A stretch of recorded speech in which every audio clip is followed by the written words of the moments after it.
What is সার্কোপ্লাজম? তুমি at least বানায় বানায় আমাকে উত্তর দিতে পারবে না যে ভাই সার্কোপ্লাজম কি? দেখো সার্কো আছে আর প্লাজম আছে। প্লাজম মানে তো কি? প্লাজমা টাইপের, তাই না? প্লাজম মানে প্লাজমা টাইপের। দেখো কোষের প্লাজমাকে কি বলে? সাইটোপ্লাজম। তাহলে মাসেল পেশি কোষের প্লাজমাকে কি বলবে? সার্কোপ্লাজম। ওকে? তাহলে এখন আমি যদি তোমাকে বলি যে আচ্ছা ভাই তুমি মায়ো দিয়ে একটা এক্সাম্পল দেখাও। মায়ো দিয়ে যদি একটা এক্সাম্পল বলি দেখো তো। তোমরা জানো কিনা পেশিতে মায়োসিন প্রোটিন থাকে। দেখো তো তাহলে কি এখন আর সারা জীবনে কখনো মুখস্থ করা লাগবে? অ্যাক্টিন আর মায়োসিন পেশিতে থাকে, অ্যাক্টিন আর মায়োসিন পেশিতে থাকে। কোনো দরকার নাই। মায়ো শব্দ দেখছো মানে কি? ভাই মায়ো মানে মাত্র খাওয়াই দিলাম। মাসেল। জীবনে মুখস্থ করবে না। পরীক্ষার হলে দেখবো মায়োসিন, সাথে সাথে বুঝবো মাসেলের জিনিস পেশি। ওকে? তাহলে দেখো সার্কোপ্লাজম মানে সার্কোপ্লাজম আসলে এটা। আরেকটা জিনিস দেখো, এটা তোমরা পড়ছো। তোমরা জানি যে তোমরা জুলজি চ্যাপ্টার 1 টা পড়ছো। দেখো তো ওখানে একটা প্রাণী ছিল কিনা? সার্কোপটেরিজি। দেখো সার্কোপটেরিজি। সার্কোপটেরিজির বাংলা মানে কি ছিল? কে কে পারে দেখি? বানান ঠিক আছে আই গেস। তো সার্কোপটেরিজির বাংলা মানে কি ছিল? সবাই কমেন্ট করো। Sarcopterygii, Actinopterygii, Sarcopterygii. পর্ণাকার যে শ্রেণীগুলো ছিল, ৭ টা শ্রেণী ছিল ভার্টিব্রেটার ভিতরে।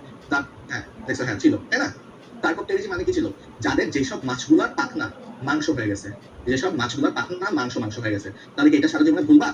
তাহলে কি ভুলবা বলো? সার্কো মানে মাংস। তাহলে যাদের পাখনা মাংস টাইপের হয়ে গেছে, ধরো রুই মাছের পাখনা।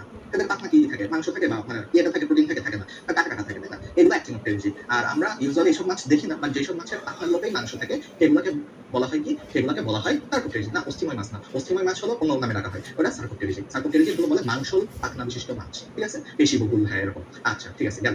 এইবার দেখো তাহলে আমরা এখান থেকে আপাতত সরি। তাহলে দেখো যে যারা এখান থেকে মানে একটু হলেও উপকার পাইছো যে হ্যাঁ ভাইয়া বায়োলজি বুঝে পড়া সম্ভব, বায়োলজি এমন ভাবে পড়া সম্ভব যে দ্বিতীয়বার আর না পড়ে দেখলে সারা জীবনের জন্য মাসেল বুঝবো। এই জিনিস সারা জীবনে ভুল করো না, দেখবা এই দুটো। আচ্ছা এখন তাহলে আমরা দেখবো। এবার আমরা আবার হার্টে ফেরত আসি। তাহলে হার্টের মাসেল গুলো একটু স্পেশাল হয়ে গেছে। ধরো স্পেশাল হয়ে গেছে বলতে কি? ধরো এই যে তোমার একটা মাসল যে নাকি বেশি কাজ করতেছে, নিউরনের মতন কাজ করতেছে, ওর তাহলে একটু হলেও স্পেশালিটি চলে আসবে, তাই না? একটু ডিফারেন্ট হয়ে যাবে। তো এইখান থেকে এদেরকে বলা হয় নরমাল মাসল, এদেরকে বলা হয় জাংশনাল টিস্যু। ঠিক আছে? এদেরকে বলা হয় জাংশনাল টিস্যু বা সংযোগী টিস্যু। এখন তোমরা বুঝতে পারবা কেন সংযোগী টিস্যু বলা হয়। তোমাদেরকে মেকানিজমটা দেখালেই মানে কিভাবে কাজ করে দেখালেই বুঝতে পারবা যে এটাকে কেন আমরা সংযোগী টিস্যু বলি। ওকে? তো দেখো এইখানে আমরা এখানে যে আমরা হার্টটা দেখতেছি, এই হার্টটা ভালো না, পচা হার্ট। তাহলে আমরা একটু ভালো হার্ট দেখবো। চলো আমরা একটা ভালো হার্ট দেখি। এই যে কি করে হার্ট একটা। তো এখন হার্টের এটাকে আমরা বলতেছিলাম অ্যাট্রিয়াম, রাইট? এটা লেফট। তোমার হার্টের যে মাসলগুলো আছে কোথা থেকে এই কন্ট্রোলটা আসে? তো দেখো এই যে রাইট অ্যাট্রিয়ামের এখানে এসে একজন ঢুকে। সুপিরিয়র ভেনা কাভা মনে আছে কিনা? হার্ট তো একেবারে খেয়ে ফেলছো না? এই চ্যাপ্টার তো খেয়ে ফেলার কথা একেবারে। হার্ট একেবারে খেয়ে ফেলার কথা, তাই না? তৌহিদ ভাই খাওয়াই দিয়েছে তোমাদেরকে। তাহলে দেখো এইটা ছিল সুপিরিয়র ভেনা কাভা। ছয়টা লিখতেছিলাম এসভিসি, সুপিরিয়র ভেনা কাভা, ঊর্ধ্ব মহাশিরা। এইটা ছিল ইনফিরিয়র ভেনা কাভা বা নিম্ন মহাশিরা। নিম্ন মহাশিরা। এখন কথা হলো কি জানো? এই যে তাহলে না এমন হার্ট এগোনো এক্সামে তাহলে এর দায়ভার আমি নিতে পারবো না ভাইয়া। ঠিক আছে? এটা হলো সহজে আঁকাই দিলাম। ওকে, এখন কথা হলো এইখানে একটা জিনিস থাকে।